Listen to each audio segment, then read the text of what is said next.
Whereas, according to the National Council on Aging, 1 in 10 seniors in America experiences mistreatment or abuse, including domestic and sexual violence, financial exploitation, and neglect. And whereas abusers of older adults are both women and men and are usually family members, caregivers, healthcare workers, or other trusted individuals, and due to the shame, fear, and other barriers elders face in reporting abuse, only a limited number of victims are able to get the help they need. And whereas elders throughout the United States lose an estimated $2.9 billion or more annually due to elder financial abuse, and $28.3 billion annually due to financial exploitation, such as the illegal taking, misuse, or concealment of funds, property, or assets of a senior for another's benefit. And whereas too often elders'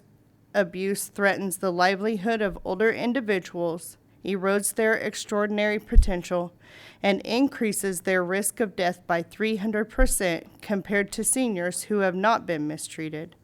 And whereas vulnerable and older adults of all social, economic, racial, and ethnic backgrounds may be targets of abuse, neglect, or exploitation, which can occur in families, long-term care communities, and medical settings.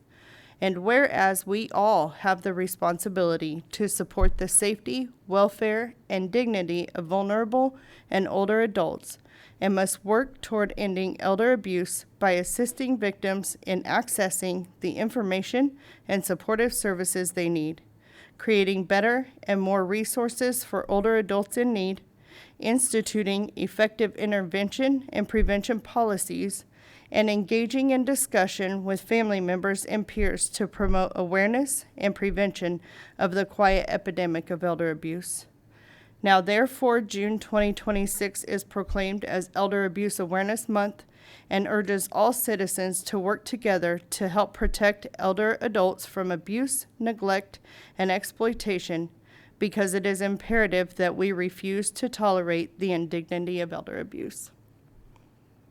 I am Brittany Willer, the Chapter Director of Safe Families for Children here in North Central Kansas, and I'm honored to present a family preservation proclamation today. So,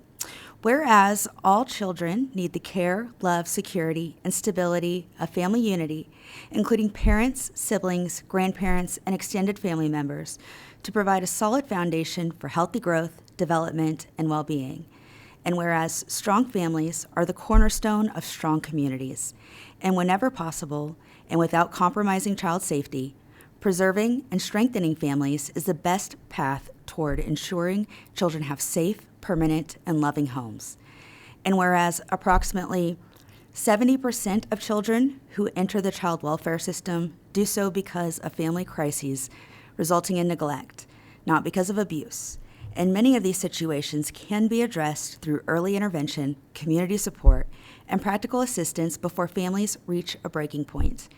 And whereas Safe Families for Children surrounds families in crisis with the circle of compassionate support before a crisis becomes a tragedy, and a tragedy becomes a trauma, offering hope, stability, and practical assistance through trained volunteers and local churches. And whereas Safe Families for Children has been recognized by the Prevention Services Clearinghouse as an evidence-based program proven to prevent unnecessary foster care placements, and was honored in 2025 as one of only 7 organizations nationwide to receive the Compassion Award from Christianity Today. And whereas 96% of children hosted through Safe Families for Children are reunited with their loving parents, stabilized, strengthened, and secure, demonstrating the effectiveness of community-based preservation efforts. And whereas during the most recent quarter, 4 Safe Families for Children chapters across Kansas hosted 26 children, provided 507 nights of safe care, and helped preserve 15 families, ensuring parents had the support needed to regain stability while keeping children connected to those who love them. And whereas Safe Families for Children provides a community-based alternative to foster care through trained volunteers and community partnerships, saving an estimated $23,000 to $29,000 per child annually, while strengthening families and responsibly stewarding public resources. And whereas Family Preservation Month provides an opportunity to celebrate families who have overcome adversity, honor the volunteers and community partners who support them, and raise awareness of the importance of preventing unnecessary family separation.